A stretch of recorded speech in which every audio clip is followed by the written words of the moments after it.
네, 반갑습니다. 네, 바른교회 장승재 목사입니다.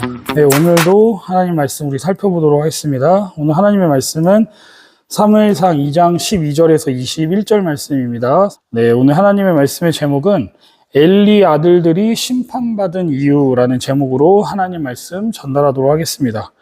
오늘 본문은 엘리의 두 아들과 어린 사무엘의 모습이 묘사되어 있는데요.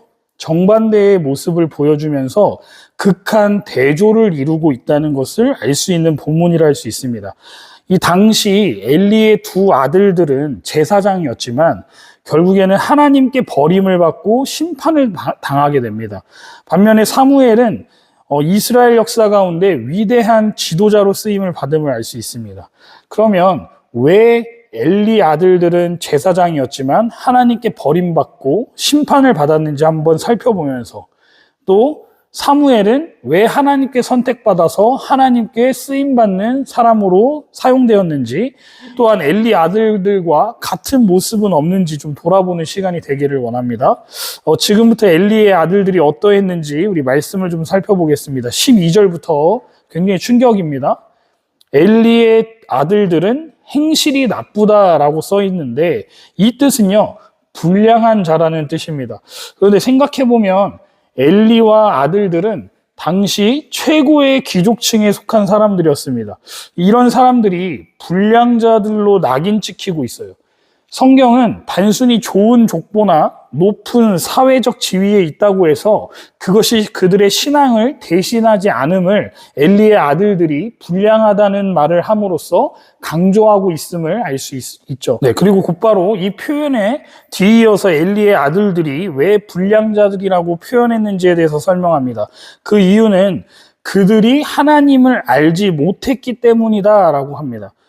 저희는 이 부분을 굉장히 중요하게 여겨야 합니다. 엘리의 두 아들들이 불량자가 되고 하나님께 버림받은 그 근본적인 이유가 바로 여기 있기 때문이에요.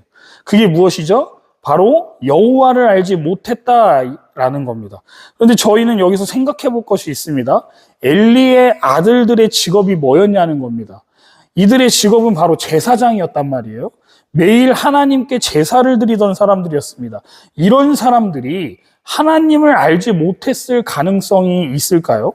이 말은요, 단순히 하나님에 대한 지식이 없었다라는 의미를 나타내는 것이 아닙니다. 문제는 바로 이들의 행실이었다는 거예요. 13절부터 17절을 보시면 엘리의 두 아들이 하나님을 알면서도 구체적으로 어떻게 범죄를 저질렀는지 나옵니다. 제사를 드리고 난 후에 사환, 그러니까 집에 있는 종을 시켜서요, 쇠살고리로 된 창을 가져가지고 종한테 시키는 겁니다. 저기 삶는 소치랑 가마에 집어넣고 창에 걸려 나오는 고기를 꺼내오라고 말입니다. 이렇게 하나님 앞에 제사를 지내러 오는 모든 이스라엘 백성들을 이런 식으로 괴롭힌 겁니다. 엘리의 두 아들들에게 제사는요, 단순히 자기들이 먹을 고기를 얻는 수단에 불과했다는 거예요. 그런데 분명 하나님은요, 레위기 3장과 7장에 제사법에 대해서 자세히 설명하신 바 있습니다. 우리 시간 관계상 그 중에서도 7장 28절부터 34절을 보시면 이스라엘 백성들이 하나님 앞에 화목제물을 드리러 올 때 가지고 오는 기름이 있었는데요. 이것은 먹지 말고 하나님께 태우라고 시키셨습니다. 그런데 욕심이 잉태한 즉 죄를 낳고 그 죄가 결국 사망을 낳는다고 한 이 야고보의 말처럼 이들의 욕심은 끝이 나지 않았었던 것 같습니다. 한술 더 떠서는요, 여기서 끝나지 않고 15절과 16절에 이제는 하나님께 제사를 드리기도 전에 날고기를 사람들이 가지고 오면 하나님께 바치는 고기를 기름도 태우기 전에 엘리 아들들이 고기를 구워 먹겠다고 고기를 달라고 종들을 시킨 겁니다. 그 이유가 무엇인지 아십니까? 삶은 고기는 지겹다는 거예요. 날고기를 먹고 싶다는 겁니다. 날고기를 좋아하니까 하나님한테 바치기 전에 나한테 먼저 바치라고 시켰다는 겁니다. 그러면 하나님께 제물을 바치러 온 사람들이 16절에 말하는 겁니다. 싫습니다. 내가 가지고 온 재물의 기름을 먼저 하나님 앞에 태우게 내버려 두십시오. 그런 다음에 당신들이 좋을 대로 아무거나 가지고 가서 구워 먹든 삶아 먹든 알아서 하십시오. 나는 하나님이 시킨 대로 제사를 진행하기 원합니다. 라고 말했는데 이 제사장의 종이 말하는 겁니다. 그렇게 안 된다는 거예요.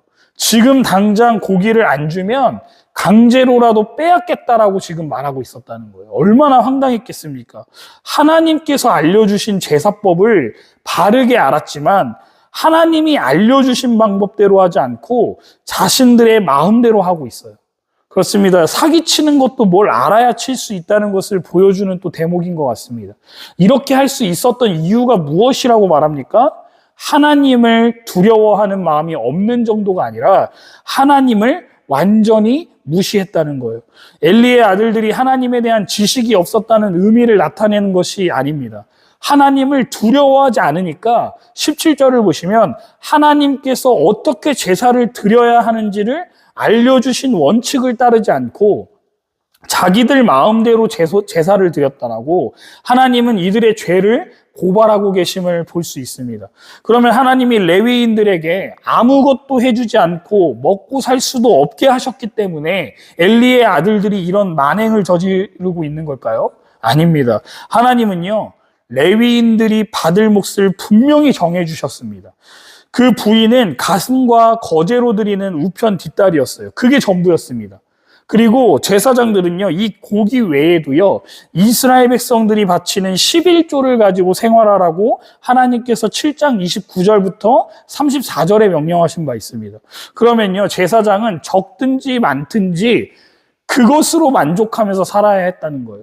물론 이것들이 풍족한 것은 아니었지만 레위인들이 생계를 유지하는 데는 어려움이 없었다는 겁니다. 그런데 지금 엘리의 아들들은요, 그것만으로는 만족하지 못하겠다는 거예요.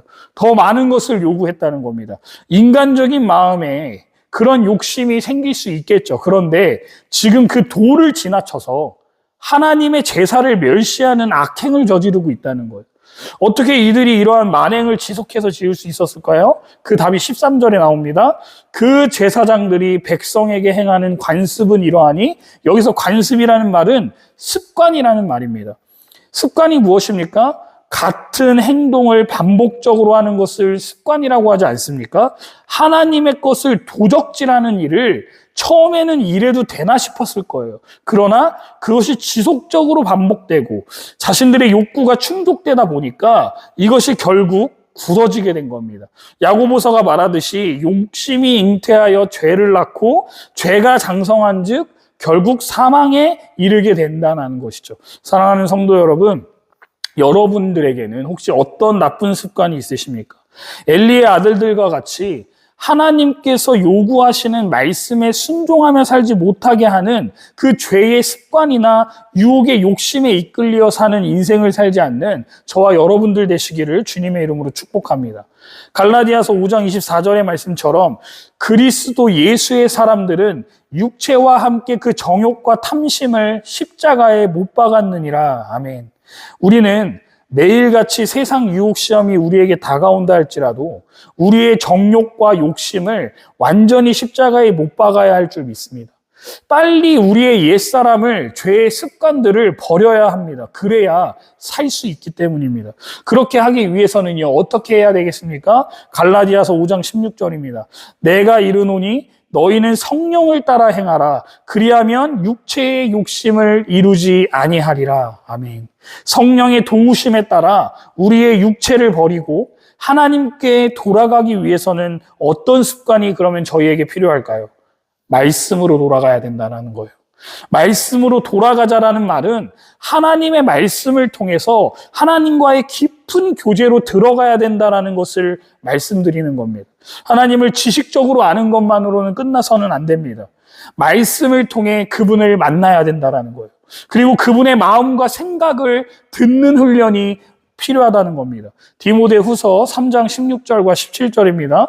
모든 성경은 하나님의 감동으로 된 것으로 교훈과 책망과 바르게 함과 의로 교육하기에 유익하니 이는 하나님의 사람으로 온전하게 하며 모든 선한 일을 행할 능력을 갖추게 하려 함이라. 히브리서 4장 12절은 이렇게 말합니다. 하나님의 말씀은 살아있고 활력이 있어 좌우의 날선 어떤 검보다도 예리하여 혼과 영과 및 관절과 골수를 찔러 쪼개기까지 하며 또 마음의 생각과 뜻을 판단하나니. 아멘. 이러한 거룩한 영적인 습관을 우리가 가질 때 진정으로 하나님의 말씀에 순종하며 사는 욕심이 우리를 지배하지 못하는 상태에 이르게 될 겁니다. 그래서 하나님은 이렇게 타락해버린 엘리의 집을 버리신 거예요. 그리고 그 대신 사무엘을 선택하심을 볼 수 있습니다. 엘리의 아들들은 12절에 그들은 여호와를 알지 못했고 17절에서는 여호와 앞에 큰 죄를 쌓았다라고 표현한 반면에 18절에 사무엘은 여호와 앞에서 섬기고 21절에 여호와 앞에서 자라났다라고 의도적으로 사무엘과 엘리의 아들들을 비교하고 있음을 알 수 있습니다.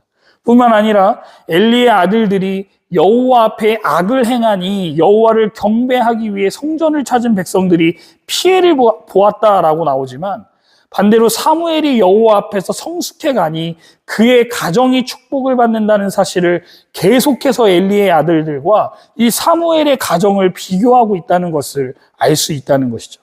그러니 우리도 하나님을 올바르게 섬기는 것이 우리의 인생의 목적이 되어야 할 줄 믿습니다. 사무엘은 어려서부터 세마포 에봇을 입고 여호와 앞에서 섬겼다라고 말합니다. 젖을 떼자마자 성소에 들어가서 어린 시절부터 하나님을 섬기면서 한평생을 살았다는 겁니다. 생각해 보세요. 타락한 제사장들 밑에서 사무엘이 보고 배울 게 뭐가 있겠습니까? 같이 물들기 쉽지 않았겠습니까? 그런데 사무엘은 어려서부터 하나님을 멀리하지 않았다라는 거예요. 하나님의 말씀을 생명처럼 여기며 따랐다라는 겁니다. 우리도 그래야 될 줄 믿습니다. 사사기 시대 이후에 사무엘이 등장하기 전까지 제사장들마저도 모든 백성들이 각자 자기 소견에 옳은 대로 살던 이 사사시대에 사무엘은 매년 하나님께 제사를 드리기 위해서 온 가족과 함께 성소를 찾았던 그 부모의 신앙을 본받아서 한평생 변함없이 하나님을 경외했다는 사실을 우리는 오늘 말씀을 통해서 잊어서는 안 된다는 거예요. 하나님은요, 이렇게 당신을 경외하는 사람을 사용하기를 원하신다는 겁니다. 그리고 모든 사람 앞에서 존귀하게 세우신다는 사실을 기억하시기 바랍니다. 지금 이 시대도요, 다 각자 자기 옳은 대로 신앙생활을 하려고 하는 이때에 우리는 하나님의 말씀대로 살기 위해 발버둥 쳤던 이 사무엘과 같이 되셔서 하나님께 사랑받고 하나님의 존귀함을 얻는 존재들로 거듭나시는 저와 여러분들 되시기를 주님의 이름으로 축복합니다.